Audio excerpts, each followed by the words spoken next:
Howdy, guys, and welcome to Big Brother Season 23's post-show recap, post-finale recap, and welcome to Cliff Notes from outside the Big Brother house. All right, 85 days. It's now a wrap. We have a winner of Season 23. We did not have live feeds last night. That's done for the season, but we did have the 2-hour finale episode. And before finishing up the season, I just wanted to throw some thoughts out about that episode, things I noticed, things I liked, and such. So let's get right into it. What did we see last night? Well, first of all, we already knew that Xavier had won part one of the final HOH competition. We knew from the live feeds that Azza had won part two, but we hadn't actually seen that competition. And after seeing Big D's injuries to his knees and all, I was really curious to see what kind of comp this was. And we got to see it during the episode last night. Giant wheels, I guess jackpot type wheels with the Houseguest pictures on them. They had to be turned so that the right picture lined up to answer three separate questions that Azza and then Big D had to answer. I kind of like this competition. It was new. It was unique. It was fun watching them try to turn these wheels. Although it really became obvious that it was much more about the athletic side of this competition than the knowledge of the pictures. It seems like, for the most part, both house guests knew the answers to all three questions. It was just a matter of how quickly could they turn the wheels to match it up. So very much an athletic competition at the end. And again, it was fun, but obviously from an athletic standpoint, Big D had the disadvantage coming in. He had a lot more difficulty turning those wheels as opposed to Azza. And as a result, he lost, and we knew he'd lost by about 8 minutes or so. So Azza took part two of the competition. Now, I mentioned that this was a little bit new and unique, the competition itself, but the core was very much the same as we see in part two of every one of these final HOH competitions. A memory type event that also involves some athletic skill. Well, since we already have a date, events, memory type competition that takes place in part three of the final competition, going forward, I'd really love to see the second comp be much less athletic and much more skills based. How cool would it be if this one had rolling a ball, solving a puzzle, stacking pieces, something like that? You could still make it some type of a memory competition, I suppose. You could roll a ball into the right hole to answer a question, etc., or just make it purely skills based. I'd like to see that, since we already have the memory taking place in the final. So just an FYI, or just a thought or opinion on that. Now, regarding Big D's injured knees, I can relate. I had similar, but worse. I think mine were much worse. Rug burns, injuries to my knees in my very last veto competition during my season. Big D had a lot of injuries from trying to turn these wheels, falling, using his knees, etc. We both made the same mistake in this final competition that we competed in, wearing shorts instead of some kind of athletic pants or something else. So yeah, just if you're going on the show and you think it may be athletic, yeah, you may want to throw on something that covers up your knees. Just think about that. But no, I enjoyed that particular competition. We did see, now this was interesting, during just kind of the segments of what had happened during the week, we saw a shot of Big D eavesdropping on Azza and Xavier at one point. It seems like we had a whole lot of this kind of eavesdropping and snooping going on this season as compared to seasons past. I can relate. I remember a little eavesdropping taking place in my season. We had a lot my season. Seems like most seasons we had a lot more than we had during season 23. Was it a matter of just so many house guests feeling so much more comfortable and less paranoid this season as opposed to seasons past? I kind of think that may have been part of it. I hope that changes next year. I hope we have nothing but paranoia from everyone and everyone trying to snoop and eavesdrop on everyone else. As a house guest, that's a little stressful, but as a viewer, that's what I'm hoping for next season. All right, we go into the jury roundtable segment. First, an FYI about how this roundtable is filmed. It's not filmed at the jury house. It's actually filmed on the studio lot for CBS, just very, very close to the Big Brother house itself. So there you go, little inside scoop. The actual roundtable on the episode was 10 minutes or so. In real life, an hour and a half. It's a long process. A lot of conversations take place. And then, of course, they edit out the part that they want to show on the episode itself. All right, so the actual roundtable, the biggest takeaway I got from the whole conversation amongst everyone, Kyland complaining that Big D maybe didn't have the comp skills necessary to be the grand winner, the champion of this season, saying, yeah, he has social game, but he didn't have the competitive game that I think he needed in order to win this title. Well, he got called out by Hannah, or I don't remember who called him out, said, well, yeah, but you picked Big D over Hannah when it came time to deciding who went forward. And Kyland then turning around and saying that he really felt like Hannah and Big D at that time were interchangeable in terms of who deserved it more, who deserved it less. Gotta say, I disagree on that particular point. I think Hannah had played a little more, much more strategic game, more athletic game than Big D had at that point. But Kyland felt like they were somewhat interchangeable.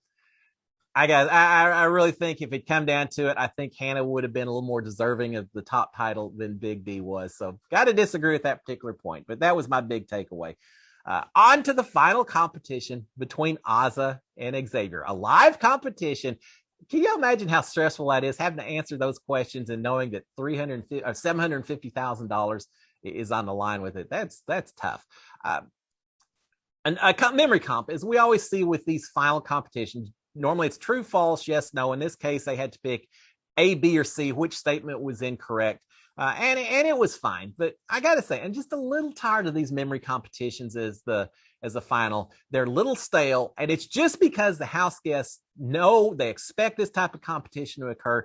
They study so hard every season, and as a result, the competition becomes just a bit boring. We saw last night, one person gets every single question right. The other person gets all but the very first question right, and that's enough to keep her from winning competition. Yes, indeed, Xavier wins the final competition of the final HOH competition.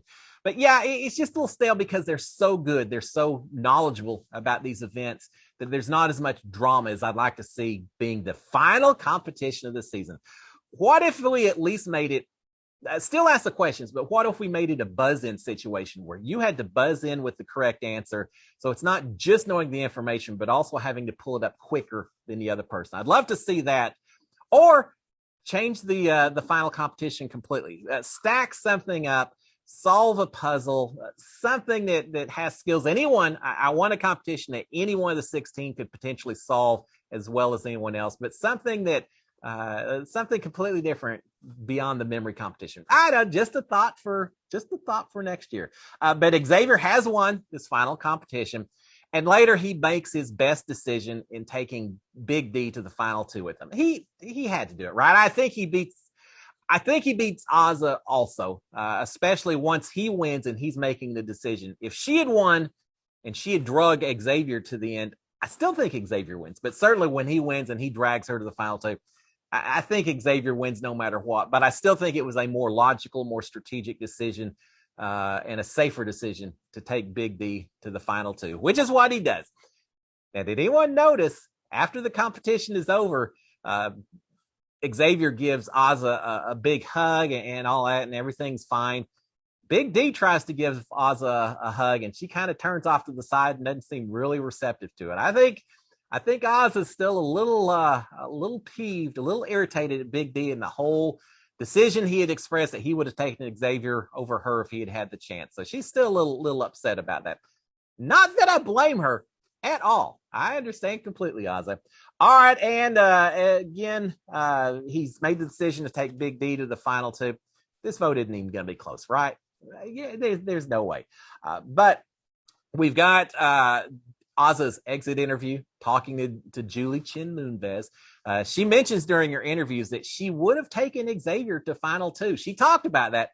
Big D talked himself right out of a potential final two spot if she had won that thing. So not only is Xavier happy, but Big D incredibly happy that the final comp worked the way it did. But Azah's talking about that she would have taken Xavier to final two.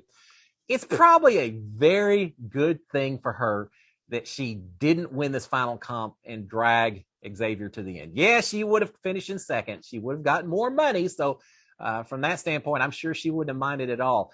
But if she had taken Xavier over Big D, lost in a landslide in the final vote, I don't know that social media ever would have let Ozzy hear the end of it. She would have gone down in Big Brother history and probably, and not necessarily in a good way in terms of decisions made and such. So even though she lost out on second place, even though she lost out on some money, it may be better for Ozzy in terms of her longtime legacy that she didn't win that final competition, because that would have been a mistake. And I know she said that it wasn't about money and all that. I get it. It would have been about money for me, and most other people, it would have been about money as well.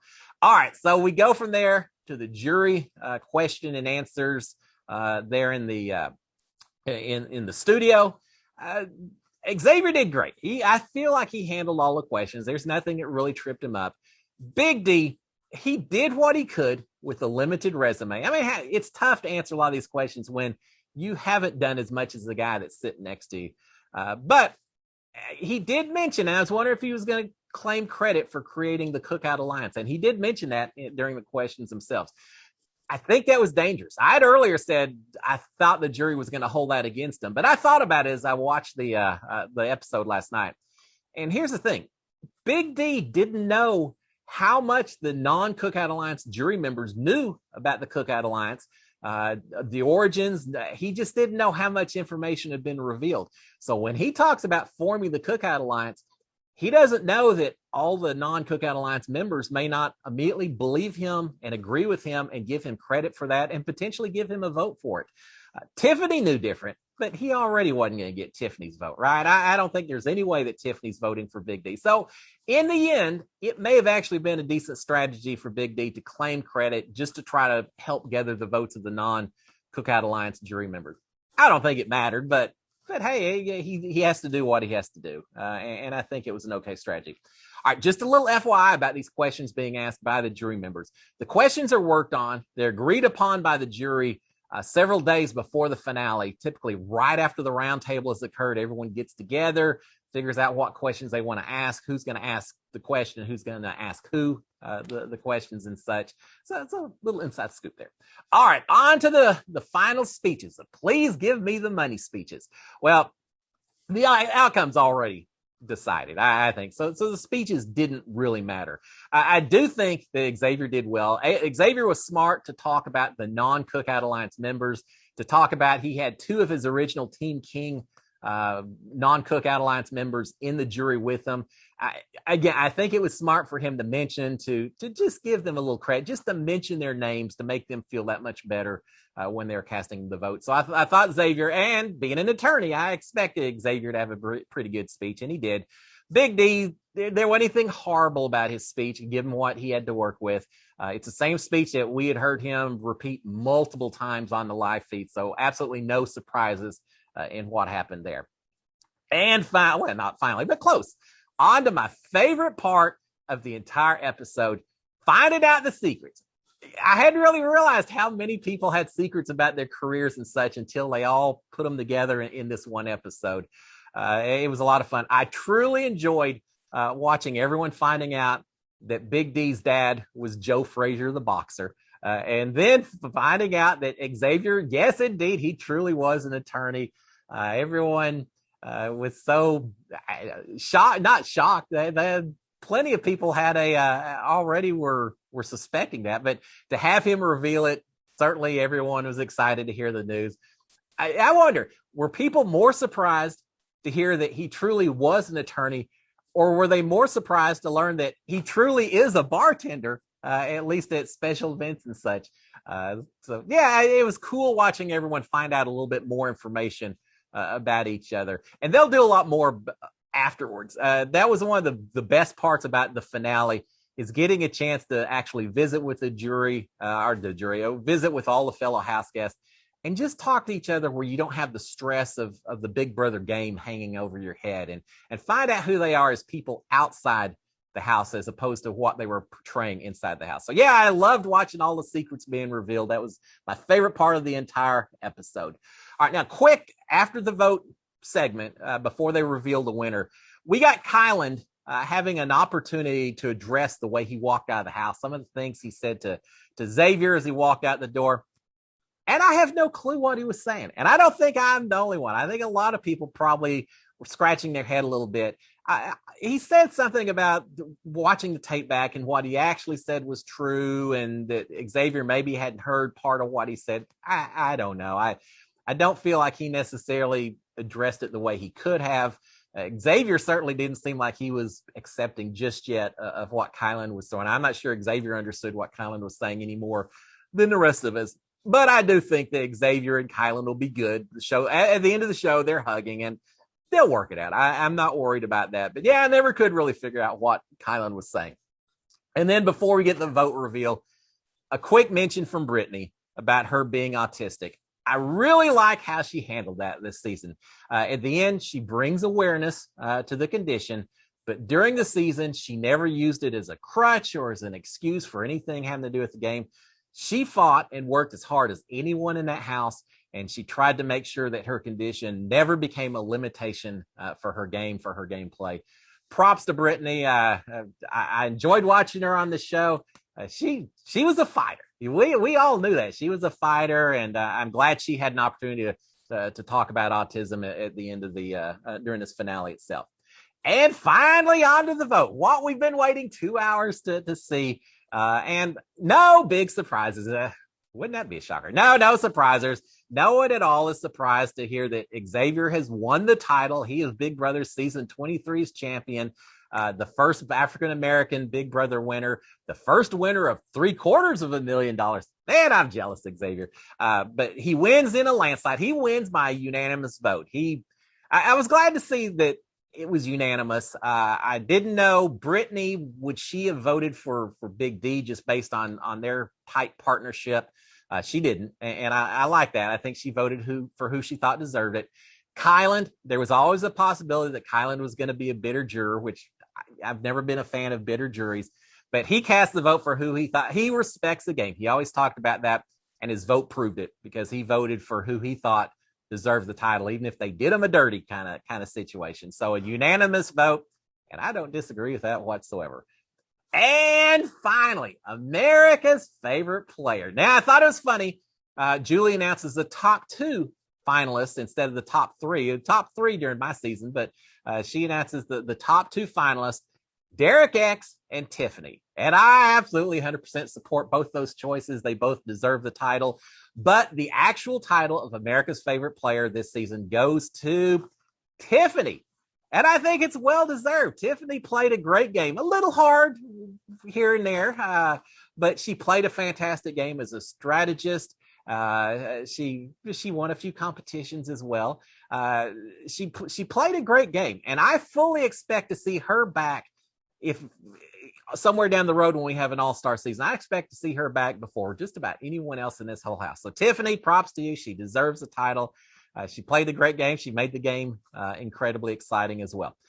And there you have it.